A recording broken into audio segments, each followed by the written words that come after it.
Yeah, so this is how I get more by doing less, right? So it's just essentialism. So recently I've been removing a bunch of stuff from my life. Like I've been removing relationships. I've shed a bunch of fucking friends, right? I have a very tight circle right now, right? So, and also like just a physical stuff, like in my environment, like for example in my room, the only things that I have in my room are my bed, my wardrobe, and my desk. And on top of my desk I have my computer, right? And I have my bag underneath my bed, right? And I have some more stuff, but in general that's the only real stuff that you'll be able to see when you walk inside of my room, right?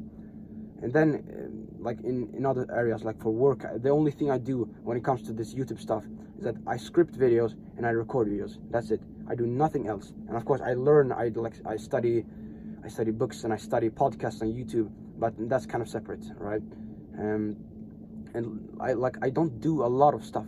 I don't have a lot of stuff in my calendar. I do a lot of the same stuff. That's the key with essentialism. And I want to explain the concept of essentialism with an analogy. So I'll put a picture up on the screen with two circles, right? You can see the first circle is there's a bunch of arrows from the first circle, right? But they're all very short, right? And then we have the other circle from which there's only one arrow, right? But the arrow is much longer, it's much taller, right? It's going to reach much further, right? And the thing is that in normal life, for normal peons, for normal people, right, for normal peasants, they have a bunch of different stuff that they do. Like for example, it might be you, bro. Like you wake up, you check some notifications, one arrow.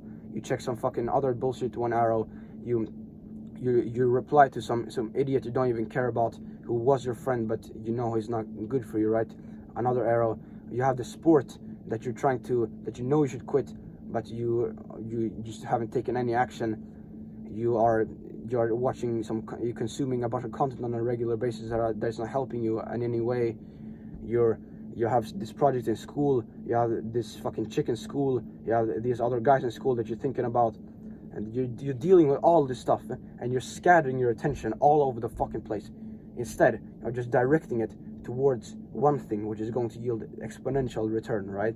Because you have to decide if you want to live an extreme life or a normal life. Like bro, if you want to live a normal life, by all means do that shit, but this is probably not the channel for you, right?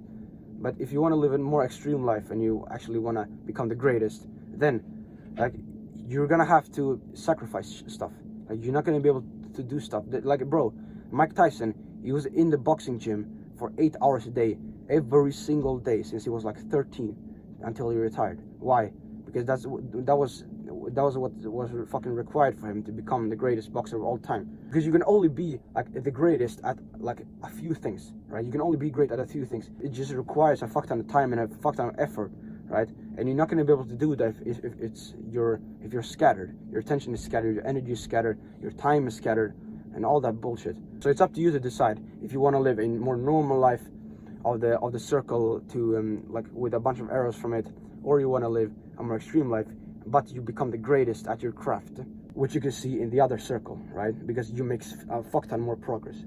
But the thing with making more progress, like if we were to compare these two, like for example, let's say one arrow of in one circle is, let's say, 30 minutes of basketball, and then we have LeBron James, who trains for 5 hours a day like basketball, and this means that LeBron James he's training 10 times more than you, right? But that does not mean that he's only gonna get 10 times more like output and stuff from it than you, right?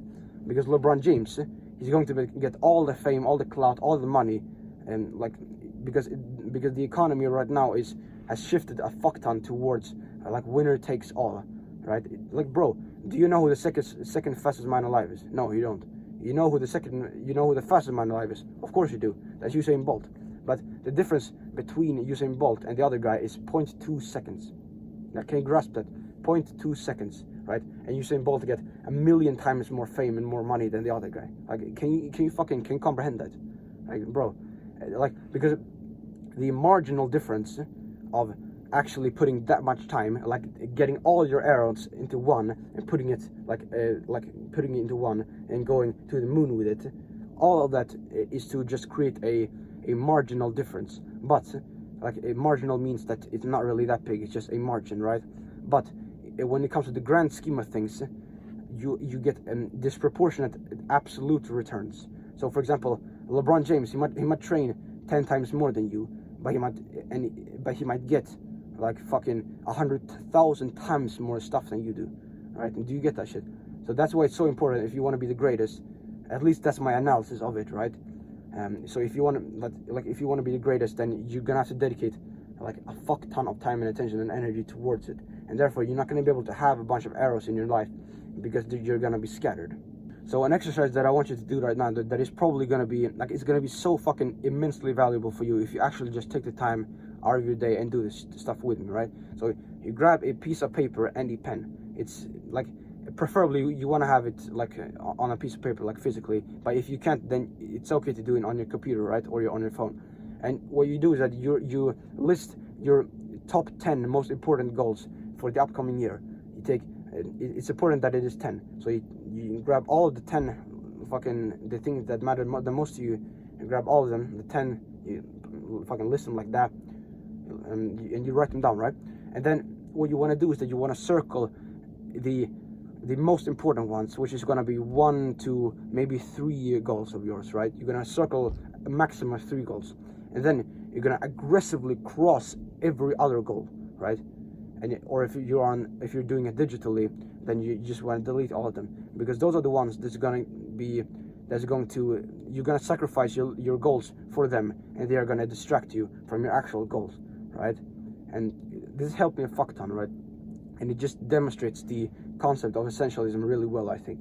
And another thing that I think we as conquerors and entrepreneurs and businessmen need to be able to do is to say no to stuff, like practicing and training our no muscle. Like for example, in my experience, you have to be able to like say no to like 2 things primarily. Firstly, to business opportunities. You probably experienced yourself like jumping from the business model to business model over the past like months or even like a year or some shit, right? And you're not making progress in any of them. The thing is that all of them could work if you actually just put the attention and time into it, but you haven't been able to say no to the other opportunities that seem very, very lucrative, and it seems much better than what you're currently doing, right? But in my experience, you got to be able to say no to that shit, man. And the second one, which is arguably even more like important that you can actually like say no to, is people. Like you got to be able to say no to people. Like I've shed at least 90% of my friends in the past year. Why? Because I didn't get anything from the relationship, right?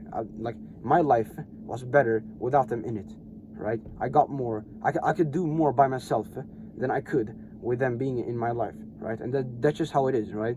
And I have to really emphasize this point, because it's gonna be extremely hard to just shed people like that when you have fucking analyzed the situation and you come to the conclusion that this guy is not gonna yield me anything in return. I'm gonna provide value to him, but he's not gonna provide proportionate value to me, right? It's very hard to actually just cut the ties, because it's so deeply wired in our biological systems that we crave social connection. But like it's gonna just, but bro, your time and your attention are your most valuable assets by far, right? And why are you just gonna let someone else have it like that without giving it to you in return, without giving you anything else back? Like it's simple when you say it like that, but it's very hard to actually do it. And that's actually why, in my opinion, when we have a relationship that we kind of know is bad for us, that we are contemplating cutting, that we cut it. Because if I love this framework from Alex Hormozi, and it is that if you're facing a hard decision and an easy decision, do the hard one, because if the easy one were the right one, you would have already done it, right? And that's most of the time the case for friends, right?